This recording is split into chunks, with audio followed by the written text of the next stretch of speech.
And away they go. Terry Lamb kicked a bit of dirt there, but he got the ball off all right. It's gone to Patterson. Patterson comes out to the quarter. Now Simpkins is going to take over the dummy half roll. On to Rampling. Rampling hurls himself at the opposition. He played a little bit of a knock on there too, just a little tiny one. Peter Mortimer goes through one tackle, gets through a second, copped a bit of a one across the head then, I thought. Steve Mortimer scurrying through, and there's a player being tackled on suspicion.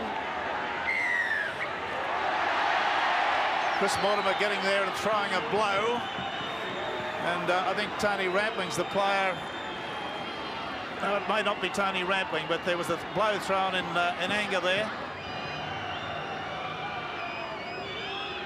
He shortens his run down.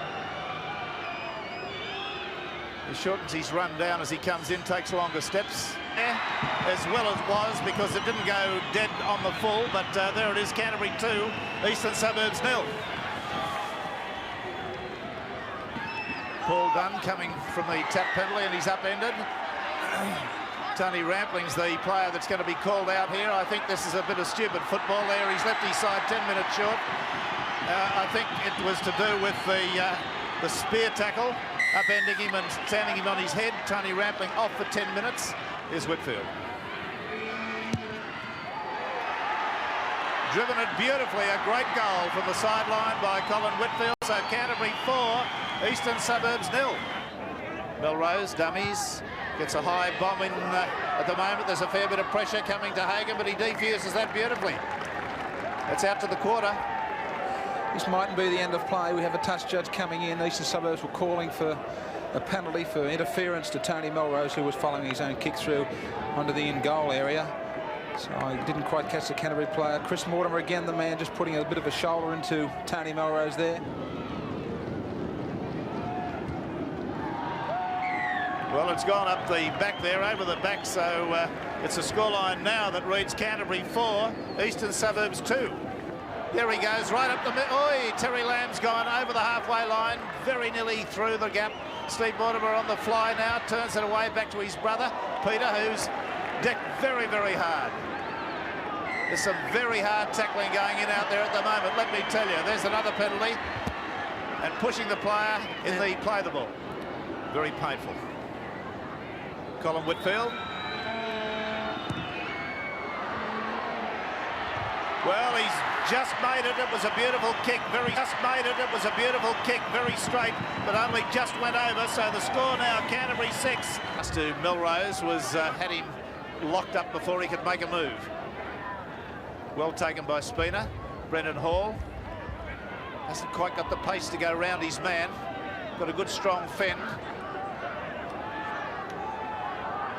It's the last tackle coming up now. Simpkins. Spina, the little grubber kick down there, has changed direction. This will be a try.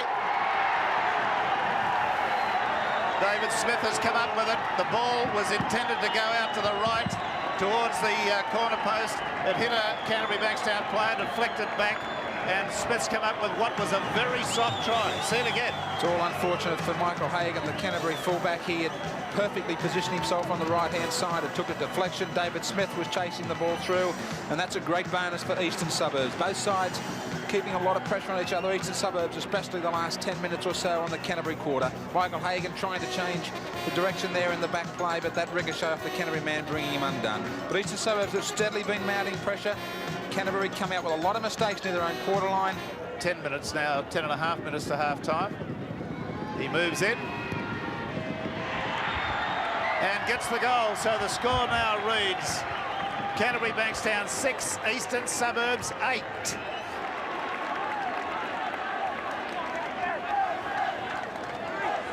Spina, Chuella, Brendan Hall, McGahn, out to Steve Morris. He's left Steve O'Brien behind. He's got pace. He's travelling well. He'll go inside probably. Yes, he will. He's scored a brilliant try. Steve Morris has used all his guile and all his pace to outdistance the Canterbury defenders. Went around them and then curled back on the inside of the fullback. You'll see that again and you'll marvel at the pace and the expertise of this young man. See it again. I was mentioning those long balls in the back line, how they have to catch Canterbury out wide. Well, Steve O'Brien was the man that was caught in no man's land by a great long pass from Huey McGann. It might be slippery out there, but he certainly led Steve O'Brien high and dry. Stevie Morris was only cantering at this stage. He knew he had too much pace for the forwards coming across in cover defence. He saw that Michael Hagan couldn't stop on the wet ground. Plenty of room back on the inside. A great display by the right winger to go over there right underneath the post. And this is just the tonic that East have been searching for prior to the break. Well, a splendid try, really the sort of a try that, regardless of the team that scores it, it's the sort of a try that would bring rugby league fans to their feet anywhere in the world. Brilliant stuff, and I applaud the pass from McGann, which was absolutely spot on. Only a couple of minutes to go. That try gives them a 12 points to 6 lead now, with David Smith to attempt the conversion from directly in front.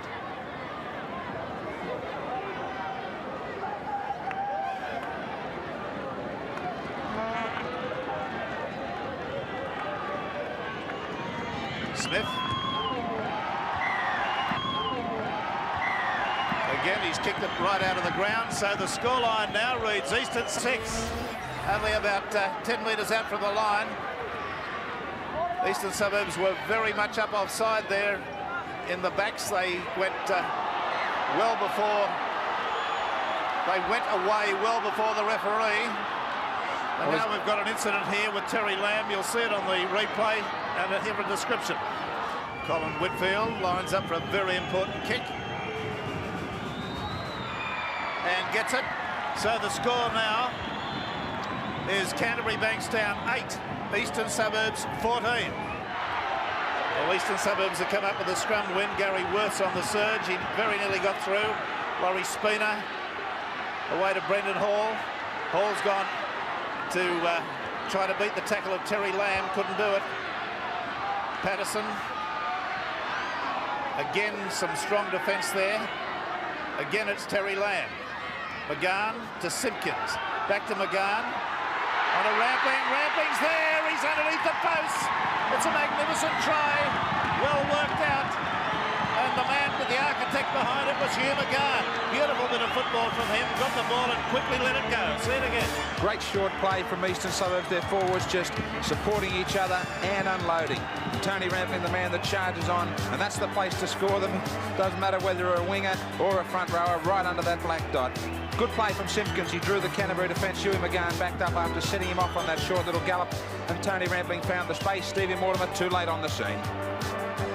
So there he is. Huey McGann started it and kept himself alive by staying back in play and calling for it. And again, he drew the Canterbury defence perfectly. And there's that half gap for Tony Rampling to crash right through. I was just alarmed by the way that Rampling held the ball above his head there as he takes the ball from McGann. Look at the ball up above his head virtually. That could have been knocked anywhere. Anyway, he scored the try and he's going to get the accolade for it. Dave Smith's going to attempt the conversion. And this will continue should he kick it. The great goal kicking.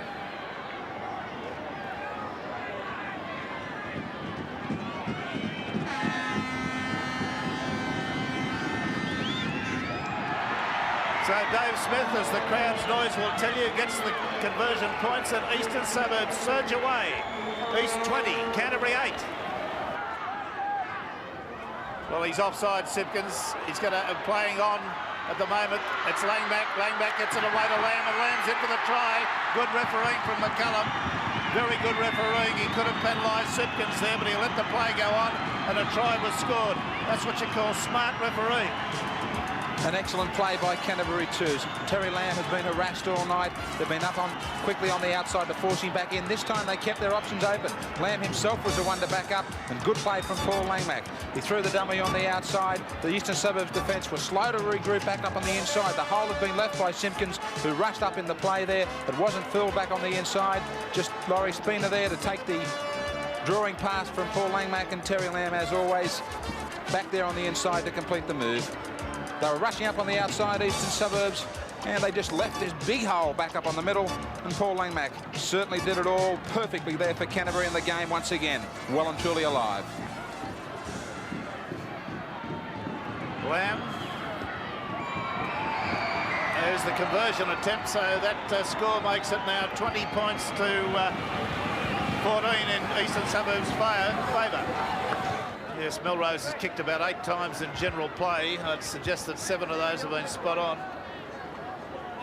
And there's a change for Eastern Suburbs coming up. Can you gentlemen inform us who they are? Yes, Trevor Patterson's the man going off, and young Craig Salvatore is the man that's coming on. He packed straight into the second row. A player of great promise. Here they go now with Whitfield coming around the side there. He got into space, but Lydon was able to chase and catch him okay. Now Farrah's gone up the blind side, kicks ahead. It's a chase for the ball. Terry Lamb will get to it. Terry Lamb scored. It's an incredibly good try.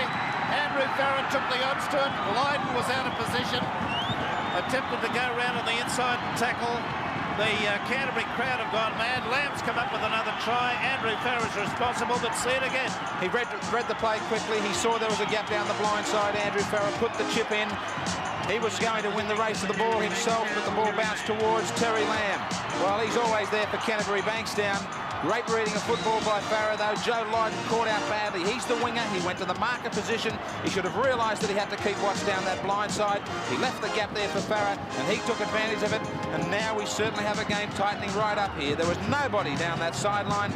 Lydon knew it. He was shaking his head after he saw the head start he gave to Andrew Farrah. That's all they needed. And they were both vying for each other for that chance, and Terry Lamb got a great bounce. All he has to do now, the conversion coming up to tie the score up. 20 points to 18. Eastern Suburbs lead. Canterbury Bankstown. He's made no bones about it. He's kicked the goal, so the scores are locked. 20 all here at Belmore Oval. Tony Melrose has certainly snuck himself in behind the play of the ball for Eastern Suburbs. He's waiting deep there, calling for maybe one more play. He's setting himself for this one-pointer. And the knock-on in the dummy half position, but he's got Canterbury for not marking directly in front. Crucial penalty. That seems to me to be a curious penalty to give at this stage. Well, it was against Peter Mortimer. And it'd be a hell of a way to lose such a contest as this. Well, here he is here. He's got him for not standing directly in front in the play of the ball. Here he goes. He kicks the goal. So the score now remains, or is, 22 Eastern Suburbs, 20 Canterbury.